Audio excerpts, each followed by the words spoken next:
नमस्कार, जय श्री राम। आप सभी को मालूम है कि फ्री ऑनलाइन क्लासेज अपने YouTube channel Shukla classes Delhi पर आप सभी को प्रोवाइड होता है, सभी के लिए है।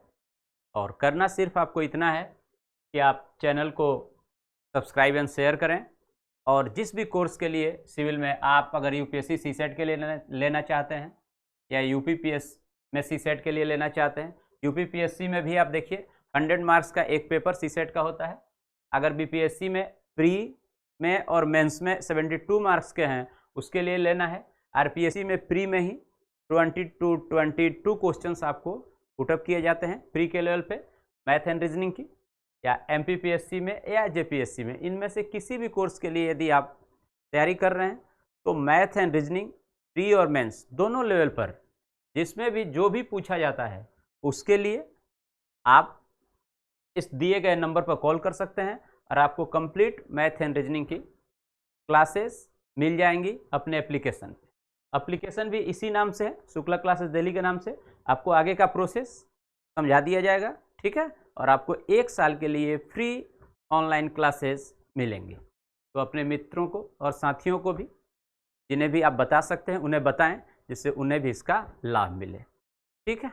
आइए, आज जो हम लोग क्वेश्चन सेलेक्ट किए हैं ये यूपीएससी में 2022 में पुटअप किया गया है क्वेश्चन,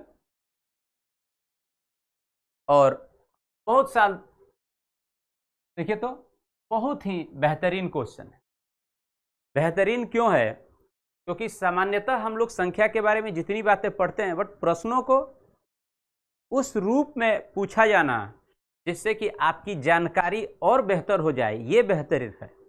और इसी प्रकार का ये भी क्वेश्चन पूछा गया है। जैसा हम पढ़े हैं उसी टाइप से सिंपल क्वेश्चन पूछ लिया गया, तो आपके नॉलेज में, सोच में कुछ परिवर्तन नहीं हुआ, आप उसको और बेटर नहीं समझ पाए। लेकिन यदि प्रश्न इस प्रकार से पूछा जाए कि आप उन बातों को दूसरे तरीके से और भी ब्रॉड लेवल पे बेहतर तरीके से समझ स्वयं से आए, तो आप समझिए वो प्रश्न बेहतर है। और उसी प्रकार से यूपीएससी का ये प्रश्न पूछा गया है। और वैसे यूपीएससी के सभी प्रश्न लगभग इसी प्रकार के होते हैं कि आपको लगता है प्रश्न करके कि हाँ, मतलब इन बातों को किस प्रकार से हम लोग तो कर सकते हैं, पूछ सकते हैं, है ना।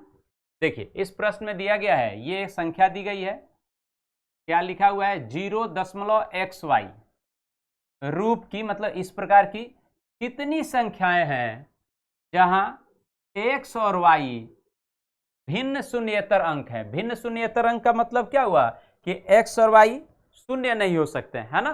तो अब देखिए तो यहाँ पे हमारे पास क्या लिख रहे हैं, 0.xy, ठीक है ना, 0.xy ये संख्या हो गई।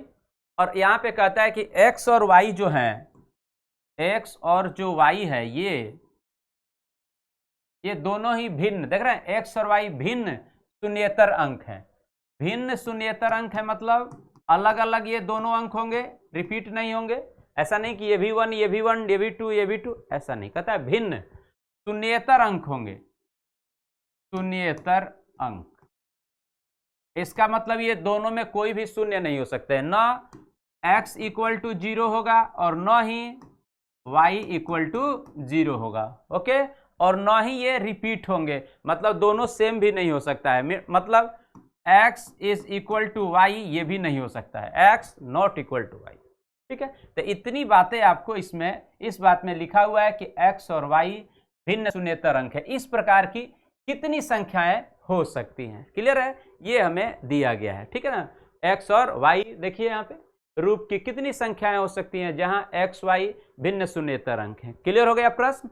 अब बताइए तो हम लोग क्या क्या रख सकते हैं। तो चलिए एक काम ये करते हैं, देखिए तो अगर यहाँ पे x के स्थान पर 1 लें,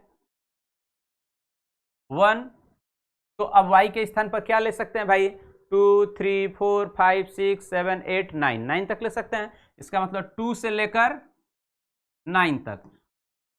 क्लियर हो गया, 2 से लेकर 9। तो 2 से लेकर 9 तक जब हम y के स्थान पर लिखेंगे तो कितनी संख्याएं हो गई, 8। एक अंक इधर हो गया और बाकी के 1 से 9 तक कितने अंक, 9। तो एक अंक हम लोग x के स्थान पर रख दिए, तो अब शेष कितने बच गए, 8। और वही 8 यहां रखेंगे तो x और y एक संख्या बनेगी। इसका मतलब इस प्रकार की कितनी संख्याएं हो गई, 8 हो गई।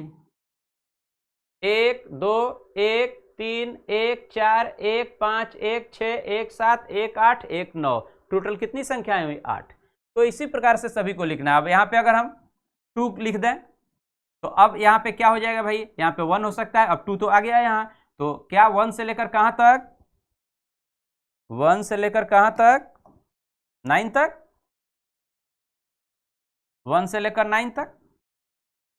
2 1 2 3 2 4 2 5 2 6 2 7 2 8 2 9, ये भी कितनी है? 8 हो गई।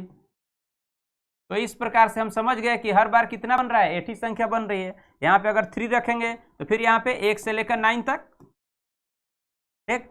यहाँ पे यदि 4 रख दिए तो यहाँ पे फिर उसी तरह से 1 से लेकर 9 तक सेम। 5 रख दिए तो भी ये फिर सेम एज इट इज।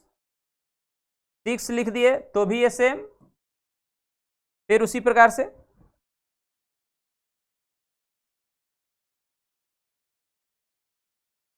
तो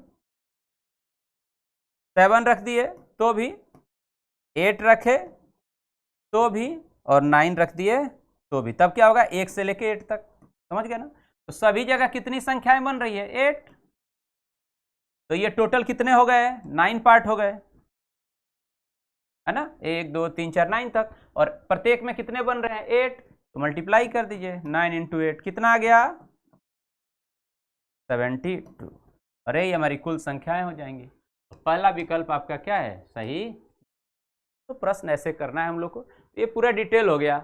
एग्जाम के लिए जब आप पढ़े रहते तो एक लाइन में प्रश्न होता क्या? 1 से लेकर 9 तक तो 8 संख्या हुई, और यहाँ पे क्या क्या चेंज हो सकता है? 1 से लेकर 9 तक, और प्रत्येक में 8 है, तो 9 × 8 72, टिक मार करके बढ़ जाते हैं। तो आपको अपने YouTube channel Shukla classes Delhi पे पूरी डिटेल में बेहतरीन तरीके से प्रश्नों को कराया जाता है। और आप देख लीजिए, जो भी प्रश्न आप देखेंगे, आप चाहे आपका मैथ एवं रीजनिंग, कितना भी आप मैथ रीजनिंग में कमज़ोर हों, आपको बेहतर समझ में आएगा और 100% समझ में आएगा। केवल और केवल आप एक बार इसे अच्छे से देखें, आपको 100% समझ आ जाएगा और हमेशा के लिए आएगा। तो चैनल को आप सब शेयर एंड सब्सक्राइब करें, और जो भी कोर्स आप कर रहे हैं उसके लिए आप दिए गए नंबर पे कॉल करें, आपको पूरी क्लास फ्री ऑफ कॉस्ट 1 साल के लिए दी जाएंगी। तो इसका लाभ उठाएं। Okay, thank you. जय श्री राम।